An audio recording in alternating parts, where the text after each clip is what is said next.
How do we decide if the graph is the graph of a function? It is if it passes the vertical line test. And remember, domain of a function, that would be the x values taken on by the function.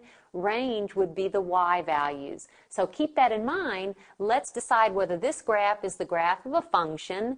Does it pass the vertical line test? In other words, every vertical line I could possibly draw, does it intersect this graph at most once? The answer is no, because if I drew this vertical line, it would intersect the graph an infinite number of times. So this is not a function. This graph is not a function, but let's still think of it as a relation. And let's decide on the domain of this relation and the range of this relation. For domain, think of x values. So we want to know how far left and how far right this graph is going. Or you can think of the ordered pair solutions or ordered pair points of this graph.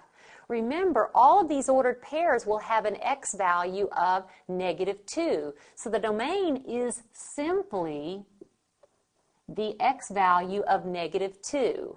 What is the range? Range has to do with y values. So think of how far up this graph will go and how far down it will go, because that has to do with the y values of the ordered pairs along this graph.